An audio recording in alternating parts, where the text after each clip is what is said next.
नमस्कार आदाब। आपके साथ मैं हूं आपका दोस्त फराज। इस चैनल को ज़रूर सब्सक्राइब कीजिए अगर आप जुड़ना चाहते हैं पुरानी यादों से।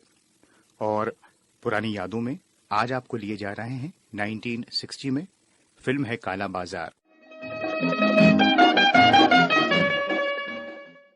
एक किस्सा याद आ रहा है। हुआ यूं कि फिल्म की शूटिंग ऊटी में चल रही थी। आउटडोर लोकेशन के लिए जाना था।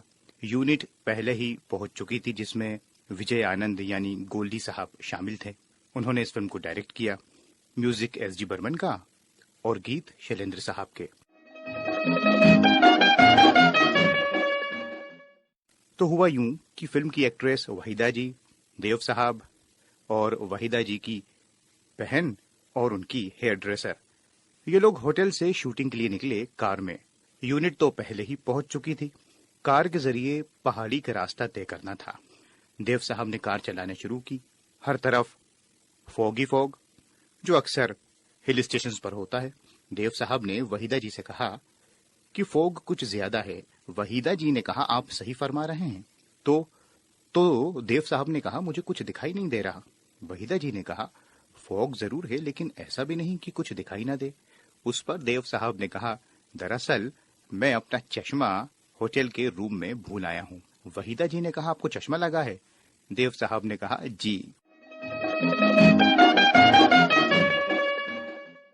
अब सब लोग डर गए कि आखिर रास्ता तय कैसे किया जाए। पहाड़ी और वो भी बहुत पतली सी सड़क, और सामने से मिलिट्री कॉन्वॉय आने लगा। देव साहब ने कहा, वहीदा आप कार की आगे वाली सीट पर बैठ जाइए और मुझे रास्ता बताते रहिए। देव साहब ने कहा, आप फिक्र मत कीजिए, मैं कार बहुत धीरे धीरे चलाऊंगा। जैसे तैसे वहीदा जी ने रास्ता बताया और इस तरह से बिना चश्मे के देव साहब ने कार को ड्राइव किया। सामने से मिलिट्री कॉन्वॉय भी गुजरा और धीरे धीरे ये चलते रहे। खैर, जैसे तैसे ये चारों शूटिंग लोकेशन पर पहुंचे तो पूरा 1 घंटा लेट थे। फिर वहीदा जी ने गोल्डी जी यानी विजय आनंद साहब को बताया कि आखिर हम लेट क्यों हुए। आपके भाई साहब होटल के रूम में अपना चश्मा भूल आए।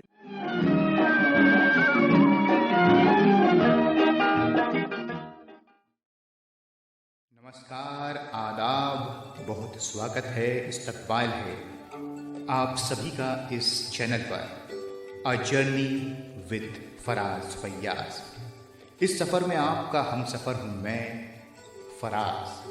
आपको लेके जाऊंगा फिल्मों के सफर पर, कला और संस्कृति की दुनिया में, जहां हैं दिलकश नगमे, संगीत, गायकी और बेहतरीन अदाकारी। यकीन जानिए ये सफर बेहद हसीन रहेगा। मैं अकेला ही चला था जानिबे मंजिल मगर, मैं अकेला ही चला था जानिबे मंजिल मगर, लोग साथ आते गए और कारवां बनता गया और कारवां बनता गया और कारवां बनता गया।